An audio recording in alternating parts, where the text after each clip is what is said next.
Ngisakhuluma nje ngendaba yama-camouflage comrades nebhanga. Ngiyathanda nje ukumention ukuthi i-ANC ezabalazile kwathi ezingeni elithize lomzabalazo ya-appointa ama-generals amnyama ukuthi nathi njengabantu abamnyama sibe nama-generals empini, kusho ukuthi ku-army kanjalo nasemaphoyiseni. Ngesikhathi sizabalaza wonke ama-generals empini kanye nasemaphoyiseni ayemhlophe, uma ugeneral uma kwake kwenzeka sesakhohlwa ukuthi ubani kahamba wakwaba ugeneral emnyama ngesikhathi sobandlululo. Sazi abantu bakithi abamnyama. Manje ngiyathanda nje ukuthatha leli thuba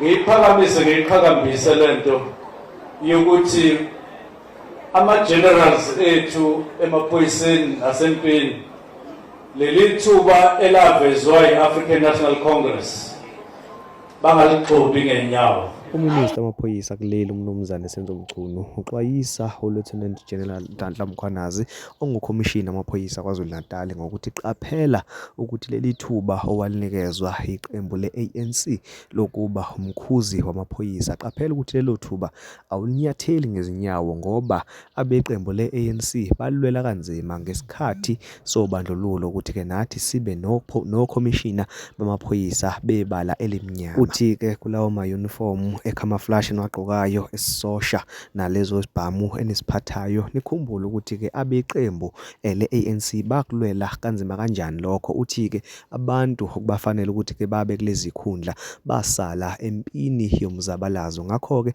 uyaxwayisa ukuthi ke qaphela kulokhu ke okwenzayo mangabe ke ungugeneral noma ke ungumkhuzi wamaphoyisa. Nokho ke akakuvezi nokho ukuthi ubhekise kuyena uNhlanhla Mkhwanazi, kodwa ke ngeso lomphakathi nangeso nje lomuntu obona izinto ezenzeka njengamanje kusobala ukuthi ke lezi nkulumo zimpendulo yakhe kuNhlanhla Mkhwanazi kulezi insolo akambeke kuzona. Ngicela ukuthi ke uphinde uyizwele nawe bese ungitshela ukuthi ngabe wena ucabangani ngayo yonke le nkulumo, phinde uziqiniseke ukuthi uyalike futhi subscribe asibe nawo video landelayo. Yebo, ngisakhuluma nje ngendaba yama-camouflage comrades nebhanga.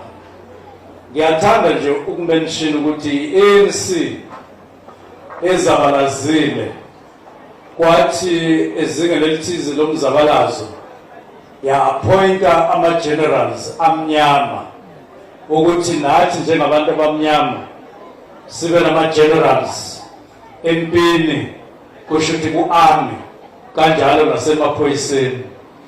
Ngesikhathi sizabalaza wonke ama-generals empini kanye nasemaphoyiseni ayemhlophe, uma ugeneral uma kwake kwenzeka sesakhohlwa ukuthi ubani kahamba wakwaba ugeneral emnyama ngesikhathi sobandlululo. Sazi abantu bakithi abamnyama. Manje ngiyathanda nje ukuthatha leli thuba ngiyiqhakambise lento yokuthi ama-generals ethu emaphoyiseni nasempini leli thuba elavezwa yi-African National Congress bangalixobi ngenyawo ngoba lifike ngegazi, lifike ngesithukuthuku.